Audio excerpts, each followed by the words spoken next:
What's good, y'all? And welcome back to another preseason preview video. In today's video, we're going over the Memphis Grizzlies. In case this is your first preseason preview video of mine that you're seeing, basically what I do is take a look at the offseason, give a little recap there, and then try to look into the future and see what we can expect in this upcoming season. I'm going to be dropping videos on all 30 NBA teams, so make sure you check out the channel for the ones I already uploaded, and then make sure you hit that subscribe button so you don't miss the ones coming forward. But without further ado, let's just jump right into it and talk about the Memphis Grizzlies. Last year was a very weird year for the Grizzlies.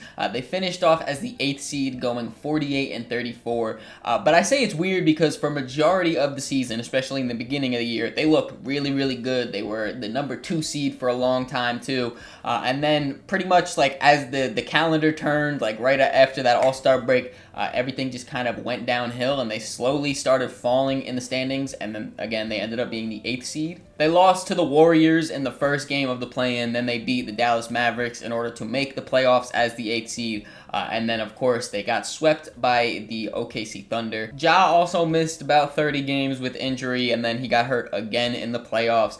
They fired Taylor Jenkins and hired Tom Izzo with only like 9 games left in the regular season. It was a very, very weird year, to say lightly, and the way that it ended was very disappointing, and I think the Grizzlies saw that and they realized that change needed to happen because they made a lot of it this offseason. So let's just move right into the offseason. Before I talk about the guys that the Grizzlies brought in, I do want to highlight some guys they lost, and the biggest name they lost this offseason, of course, is Desmond Bane. They traded him to the Orlando Magic for Cole Anthony, Kentavious Caldwell-Pope, and then 4 first-round picks and a pick swap. So a very big load for Desmond Bane, pause. And it doesn't take a rocket scientist to realize that the main selling point of this trade was the draft capital.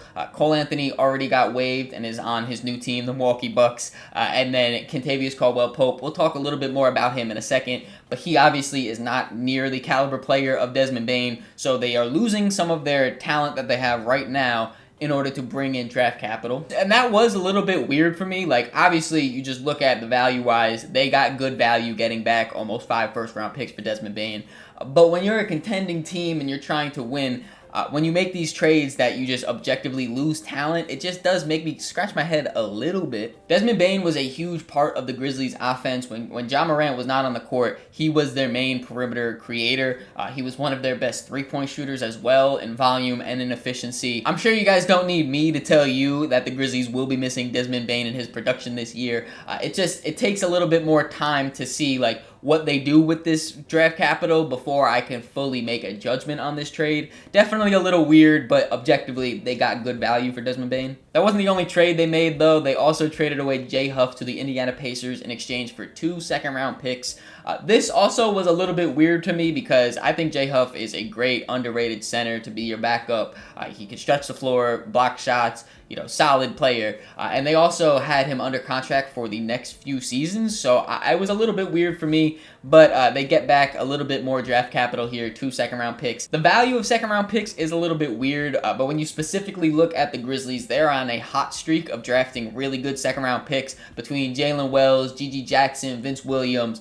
Obviously, they seem to know what they're doing with those second-round picks, so again, I guess we kind of just got to wait and see what happens with them. They also lost 2 players to free agency. Luke Kennard signed a new deal with the Atlanta Hawks, and then Jake LaRavia signed a new deal with the Los Angeles Lakers.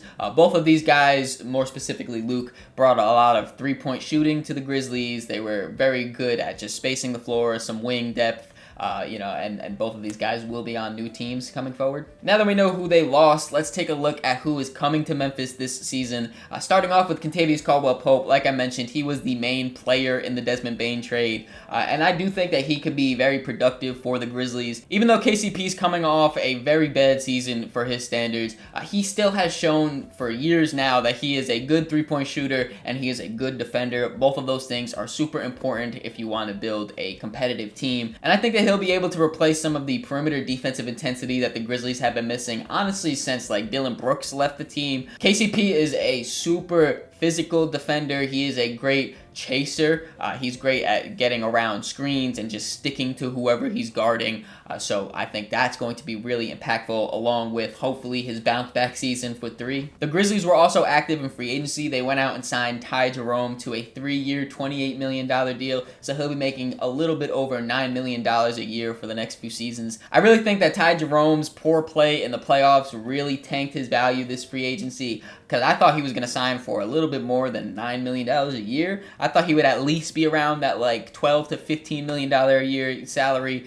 So if he does go back to how he was in the regular season and not like what he was in the playoffs, I think the Grizzlies got a great value contract here. I really like the versatility that Ty Jerome brings, because he's able to play on ball and be more of that point guard, running the offense type of role, creating for himself, creating for others, but also he could play off the ball and just be more of that 2 guard. He's 6'5", so he's got the height to play both, and also his catch and shoot 3 is incredible. He's a smart cutter. He can get to the rim with the ball in his hands as well, and I just think that he's going to be a great 6-man for the Grizzlies, backing up Ja Morant. The other guy they brought in free agency was Jock Landale. He signed a 1-year minimum contract after he got waived by the Houston Rockets. I think that he's going to be able to come in here and just give some more big depth for the Grizzlies. He's a close to 7-footer, only 6'11", but you know, he's a big body, can roll to the basket, rebound, your normal low maintenance big type of things. And although it's technically not additions, I do want to highlight 2 of the Grizzlies' own free agents that they re-signed. First being Santi Aldama. They re-signed him to a 3-year, $52.5 million deal, so he'll be making about $17.5 million a year. And then they also signed Cam Spencer to a 4-year, $10.5 million deal, so he'll be making around the vet minimum for those 4 years. Now let's take a look at a potential rotation we could be seeing from the Memphis Grizzlies. In their starting lineup, we have Ja Morant, Kentavious Caldwell-Pope, Jalen Wells, Jaren Jackson Jr., and Zach Edey. And then off the bench, we have Scottie Pippen Jr., Ty Jerome, Vince Williams Jr., Santi Aldama, and Jock Landale. I want to start by talking about the Grizzlies' guard depth, because I think they have a real conversation to be one of the deepest at the point guard position. Obviously, you have Ja Morant, superstar. Hopefully, he stays healthy this season so he can kind of remind people how good he is. But then beyond that, off their bench, they have Scottie Pippen Jr., who I think is one of the most underrated point guards. He mainly plays mistake-free basketball. He defends, and he shoots the 3-ball. There's not much else I would want out of my backup point guard. And then now they're bringing in Ty Jerome, who, like I said, he's kind of a tweener between a shooting guard and point guard. But as a ball handler, like those 3 right there, super dynamic, and again, maybe the best 3 core point guards in the NBA. And I think all 3 are dynamic enough where they're able to play together in pairs. Obviously, we won't see a lineup where all 3 point guards are in there, but, you know, Ja Morant can play next to Scottie Pippen Jr. or next to Ty Jerome. Same thing, those 2 off the bench can play next to each other. And I think that's super important, because Tom Izzo has shown that he likes to run a lot of pick and rolls in his offense. Obviously, what do you need in a pick and roll? A pick and roll ball handler, your point guard, like a Ja Morant, like a Scottie Pippen, like a Ty Jerome. So having these 3 on here basically guarantees that the Grizzlies will have one above average ball handler on the court at all times. And with the lack of Desmond Bane now, there's going to be a lot more need for offense to be created. So those 3 guards, I think, are going to be really important to curating this offense for the Grizzlies. To shift things over to the bigs, specifically Jaren Jackson Jr., he is also going to be a really important piece this year. I thought last year was probably his best season since he's been drafted. I know he won Defensive Player of the Year, but as a complete player, both offensively and defensively, I think last year Jaren Jackson was absolutely amazing. He was looking way more comfortable creating his own shot. He really is super underrated from the post, I feel like, especially his little flip floater shot that's really good. His 3-point shot was extremely effective last year. So if he's able to keep that offensive efficiency while maybe seeing a little bit more of an uptick in his production, or in his volume rather, I think that could be really important to making sure the Grizzlies have a solid and steady offense. Same thing kind of goes with Santi Aldama. Last year he had a breakout year, in the best year possible, a contract year. Now the Grizzlies, they trust in him enough where they offered him that contract. Hopefully he's able to at least keep that level of play up, if not even keep growing, because last year he was incredibly good as a offensive four, just stretching the floor, getting to the basket. Again, there's going to be shots to go around. It's really on just who really maximizes those opportunities. And then defensively, I still think the Grizzlies are going to be above average, probably close to that top 10. I don't know if they will solidify to be a top 10 defense, but they should be around that era. I'm just thinking about a lineup where you have like Scottie Pippen, KCP, Jalen Wells all on the perimeter, and then down low you have Jaren Jackson and Zach Edey protecting the rim.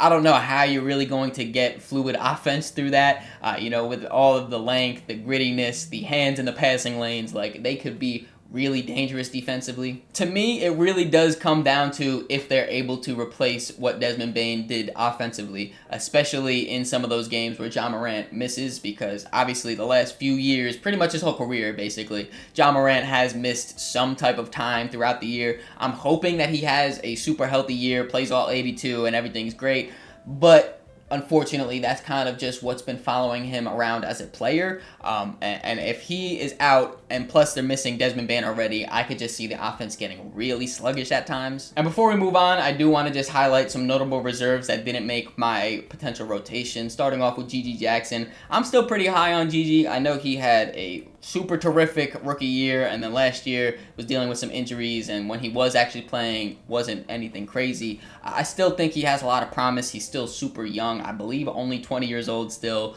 so I do think that he still has room to grow. I could definitely see him replacing Vince Williams in the rotation if the Grizzlies think that they need some more size. I think there's a lot that GG Jackson can bring to the court, especially offensively. It just depends on if he actually can solidify himself in that rotation. I also have Brandon Clark here. I was kind of going back and forth on him or Jacques Landale to be that backup center. I do think that the Grizzlies see Brandon Clark a little bit more as a power forward compared to a center, but who knows really. I could definitely see him taking away those minutes from Jacques Landale if they want to go a little bit smaller. Then also real quick shout out to John Conchar and Cam Spencer. The Grizzlies have a lot of wing depth. And I could see a few games where they're just kind of thrown around there, and especially early on in the year, just trying to see who's hot, who fits in what lineups.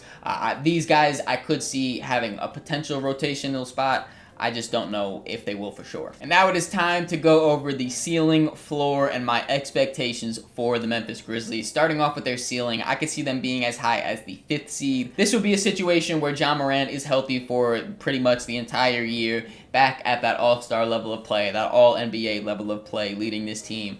The duo of him and Jaren Jackson Jr. I do really like together, especially with the pieces around them with this team. I do think the Grizzlies could have a high-level defense. I just don't know if I could really put them above any of these top-tier teams, because I do think there's a clear talent difference between them. And for that reason, when you look at the playoffs, I do think that they would be a really tough first-round exit, just because if you are the 5th seed, you're going up against that 4-5 matchup, which is always really, really tough. And in that top 4 seed, you would probably have to face either the OKC Thunder yet again, or the Rockets, or the Nuggets, or the Clippers, or whoever. A really tough team in that first-round matchup, though. So at their ceiling, I do think the Grizzlies are a tough first-round exit. At their floor, I could see them being as low as the 10th seed, and in the play-in tournament, I do think the Grizzlies are a better team than like the bottom feeders of the West, even though there's not many bottom feeders out there.